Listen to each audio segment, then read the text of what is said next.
It's about 9:30 p.m. And karon lang na human ang work. Actually, wala pa na human ang work kay musulod ko niya sa room sa bata. And then, ako ang magbantay. So, from 10:30 p.m. to morning, ako ang mag-alaga sa iyaha. Painom gatas, padede. Ayan. So, get ready. Ang ako ang alaga is 1 year and 4 months. So, ayan. Sa kagabihion, among snacks. Gitagaan mi sa among amo og popcorn. Ayan. Actually, na aming mga kape dani sa sulod sa room.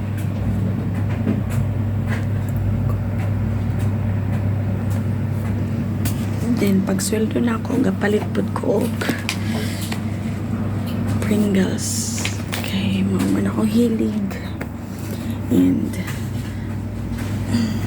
tagaan mis ako ang amo og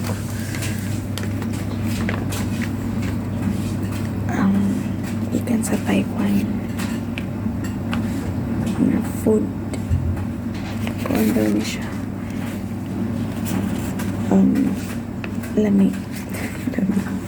Of course, lami. Wala lang. Share ko lang. So,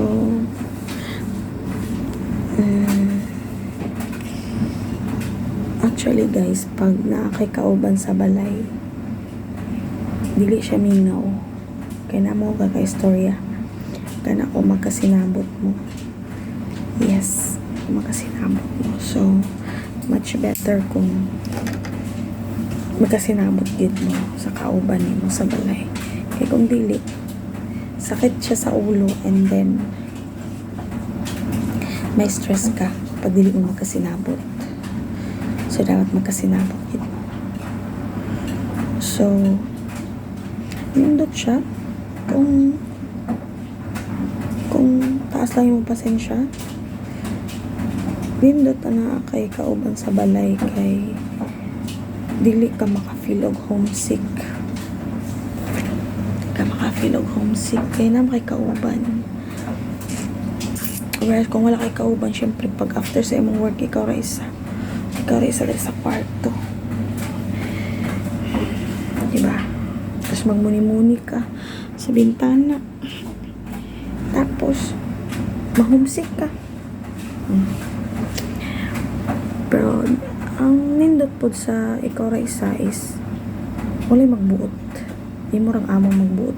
And then tanggap nimo kung butan ka sa imong amo tungod kay mao may nagpasweldo. Pero kung butan ka sa imong kauban, may stress ka kay dili masyang pasweldo pa magbuot. Pero okay ra. Mao na kung ginain mo na kung taas ka o pasensya, okay ra. Nindot siya. And then magkasinabot mo. Sinabtanay lang. Ayan lang guys. So, okay kung nakikauban sa balay kay dili ka maka-feel og homesick.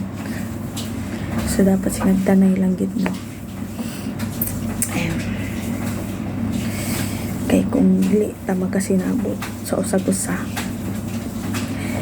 may possibility nga mag-away, mga issue, sip-sip diri, sip-sip dito. So, that's the biggest sakit sa ulo pag may sip-sip sa inyong dalawa.